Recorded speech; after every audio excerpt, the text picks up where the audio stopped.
Unti-unti nang dumadating ang mga tutulong sa Straw Hats para makatakas sa Egghead. Isa nga kaya si Rob Lucci sa mga ito? Magtratraidor kaya siya sa world government para tulungan ng kaibigan niyang si Kaku na makatakas kasama ang mga Straw Hat?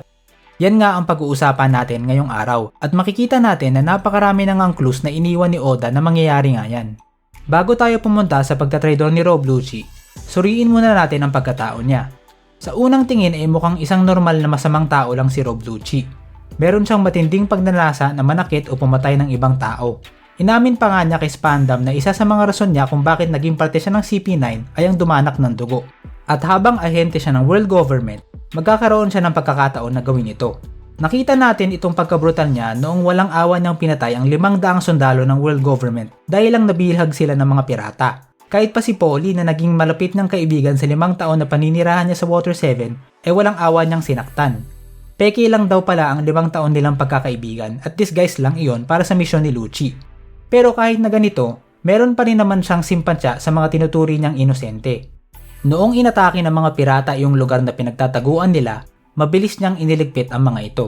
Nabanggit niya rin sa laban nila ni Luffy na hindi raw pwedeng pabayaang kumalat ang kasamaan at kawalan ng batas. Ito nga ang buong paniniwala ni Rob Lucci. Upang ipatupad ang hustisya at tunay na kapayapaan, kailangan dumihan mo ang kamay mo. Kailangan maging handa kang gumawa ng masama sa ngalan ng hustisya. At dahil ang world government ang pinuno ng mundo at tagapangalaga ng kapayapaan, meron silang karapatan na gumawa ng mga masamang bagay upang mapatupad ang hustisya nila. Ang pilosopiyang ang ito ay nakapaloob sa kataga ni Lucci na Dark Justice. Dahil sa pilosopiyang ito ay nabigyang linaw na ang mga galaw ni Rob Lucci. Kasi kung simple lang siyang masama at takam sa dugo, bakit hindi na lang siya maging pirata o kriminal? Kapag ginawa niya ito ay unlimited na karahasan ang pwede niyang gawin. Pero mas pinili niyang maging CP9 agent kung saan kailangan niyang magpanggap na mabuti sa mga undercover missions, lalo na noong mission niya sa Water 7 na umabot ng 5 taon. Ito nga ay dahil kahit na marahas siya, gusto niyang gamitin ang karahasan niya para sa hustisya. Tama nga naman, kung napasa kamay ng isang masamang tao ang isang ancient weapon, siguradong maraming inosente ang mamamatay. Kaya nga justified sa isipan ni Lucci kung papatay siya ng konting inosente basta mahuli niya sila Nico Robin at Frankie. Dahil nga ang dalawang ito ay may kakayahang gumawa o maghanap ng mga ancient weapons. Ganito rin yung filosofiya niya noong dinepensahan niya si Saint Charlos laban kila Sai. Kasi raw kung natuloy ito ay baka binura ng mga Celestial Dragons yung mga kaharian nila. Sa kabila ng mga layunin niya, hindi ibig sabihin na mabuti si Lucci. Isa lang siyang brutal at uhaw sa dugo na tao na gustong gamitin ng hustisya bilang palusot sa mga gawain niya. Bago tayo magpatuloy, huwag mo munang kalimutang mag-subscribe sa channel natin kung mahilig ka sa mga ganitong klaseng analysis. Paki-like na rin sana ang Facebook page natin dahil magpo-post rin tayo ng mga videos doon at malaking suporta na yan sa atin. Nasa description lang ang link. Pagdating ng Egghead Island Arc, muli na namang bumalik si Rob Lucci sa storya bilang parte ng CP0. Bahagi siya ng advance guard na ipinadala sa Egghead Island bago dumating yung bulto ng puwersa na pinangunahan ni Jay Garcia Saturn. Para sa akin, nakakapagtaka nga ang galaw na ito ni Oda. Bakit kailangan pang ibalik si Rob Lucci? Hindi ba natalo na siya sa Enies Lobby? Anong point na labanan ulit siya ni Luffy or ng Straw Hats? Si Kizaru, naiintindihan ko na maganda siyang ibalik dahil never naman siyang natalo nila Luffy. Maganda rin ito para masukat na rin natin yung improvement nila Luffy kumpara noong time skip. Dahil noon, wala pa sila sa kalingkingan ni Kizaru. Pero si Rob Lucci ay direkta nang natalo ni Luffy. So bakit binalik pa si Lucci? Bakit hindi nalang bagong CP0 member ang ipadala sa Egghead katulad nitong si Gismonda? Or di kaya bagong tauhan? Trip lang ba ni Oda? Or tamad lang ba siya gumawa ng bagong tauhan? Sa tingin ko nga ay may magandang dahilan tungkol dyan. Kung susuriin natin ang kabuuan ng One Piece, meron ngang dalawang kadalasang rason kung bakit nagbabalik ng natalo pang kalaban si Oda sa storya. Una ay dahil may importanteng papel pa na sila lang ang pwedeng gumanap, katulad ni Crocodile at Buggy na naging importante sa pagpapatayo ng Cross Guild. At pangalawa ay character development katulad ng nangyari kay Bellamy the Hyena. Pero sa pagtakbo ng Egghead Arc, parang hindi ko nakita si Lucci na pumasok sa dalawang rason na ito.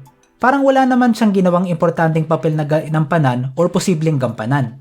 Karamihan ng ginawa niya ay labanan lang si Luffy at Zoro. Kaya naman itong gawin ng kahit sinong tauhan na medyo malakas. So hindi na kailangan mag-recycle ng natalo ng tauhan para dyan. Sa character development aspect naman ay parang kulang rin. Sunod-sunuran pa rin naman si Lucci sa world government. Handa siyang patayin si Dr. Vegapunk at inosente mga scientist sa island para sa world government. So ano kaya ang dahilan bakit binalik pa si Rob Lucci? Medyo malabo nga. Tapos dumating na nga ang panel na ito.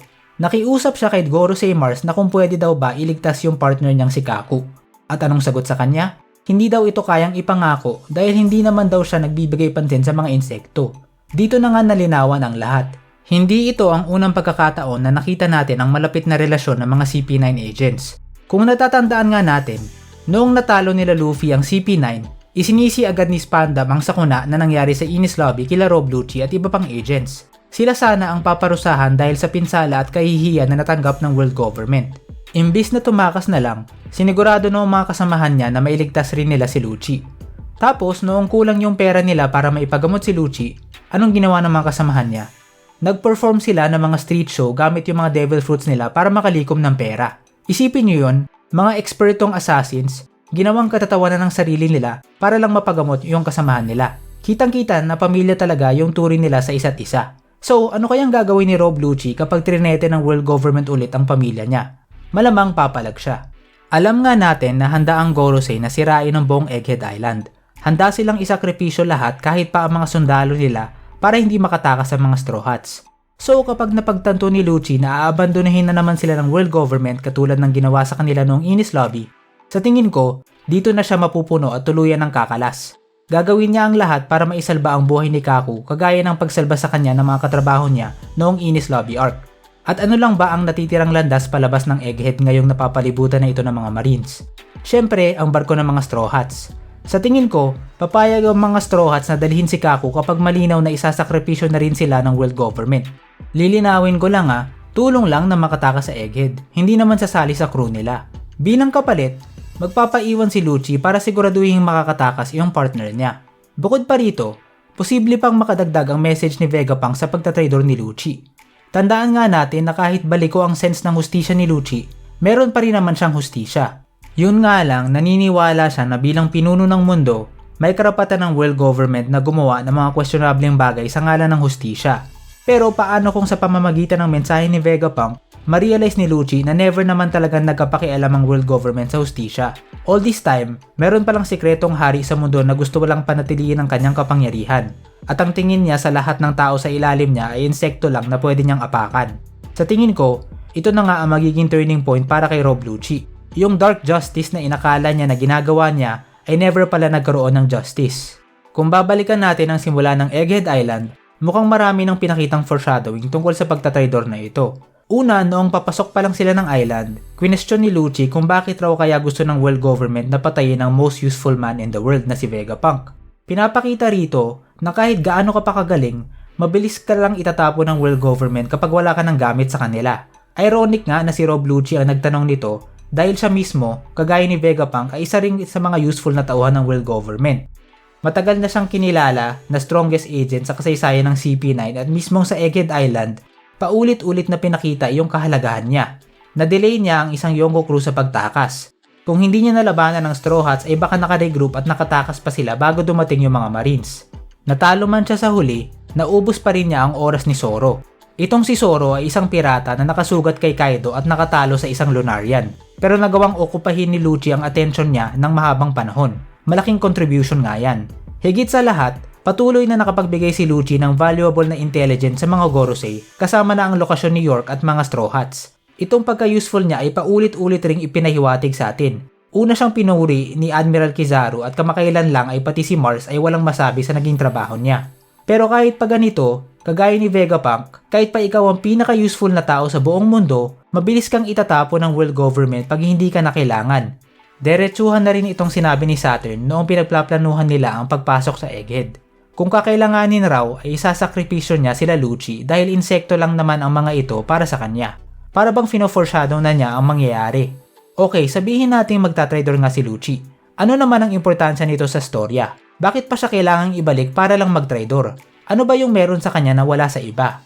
Ito nga ay dahil isa siya sa mga pinaka-loyal at brutal na sundalo ng world government.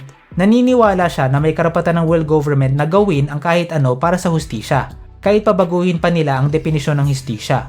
So kung itong pinaka-loyal na soldier ay napagod na sa pagsisilbi sa world government, paano pa kaya yung ibang sundalo?